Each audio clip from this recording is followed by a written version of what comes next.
In this following example, we're going to see the application of the NOT representation in combination with the AND function. In this case, the solenoid valve, V1, will be on if the start switch, S1, is closed and the float or level switch, L1, is not on, meaning that the liquid has not reached the specified level. Logically speaking, we could represent the sequence of events that need to take place to energize the valve as the logic AND with input switch S1 and NOT level switch L1.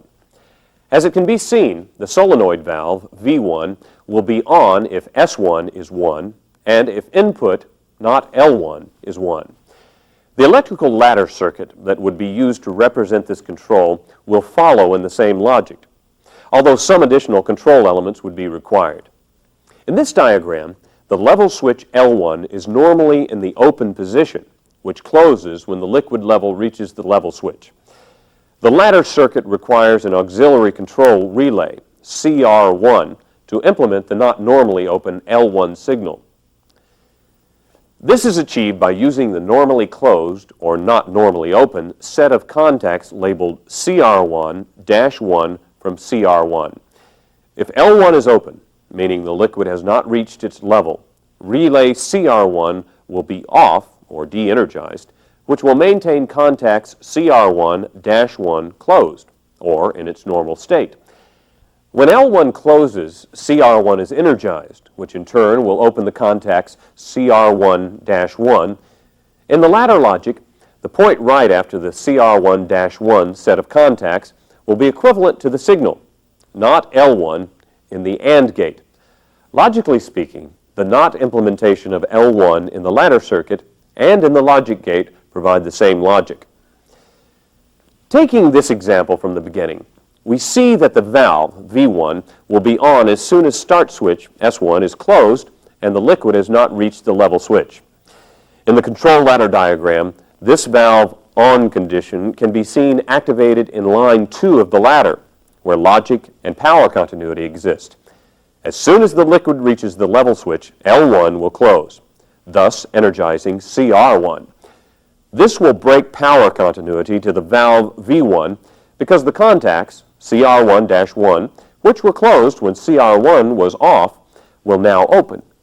In this example, we had to use control relay CR1 and its normally closed contacts to implement the NOT function for the level switch because, in this case, the level switch did not have the NOT implementation available. That is, the switch wasn't in the closed position or simply not open. In another example, let's take a device that exhibits a NOT function inherent to the device. This will be the normally closed, or in other words, the not normally open push button.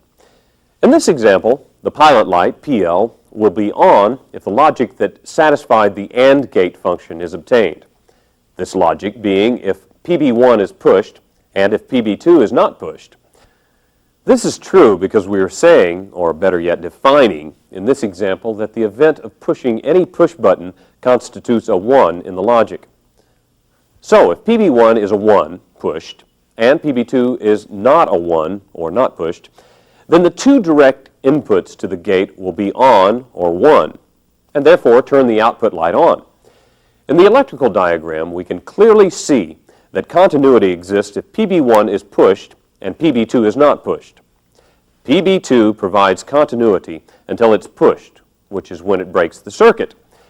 It's important to note again that in this example, we are assigning a logic 1 condition to the event, like the pushing of the push button as opposed to the physical state or condition of the push button device when wired or connected.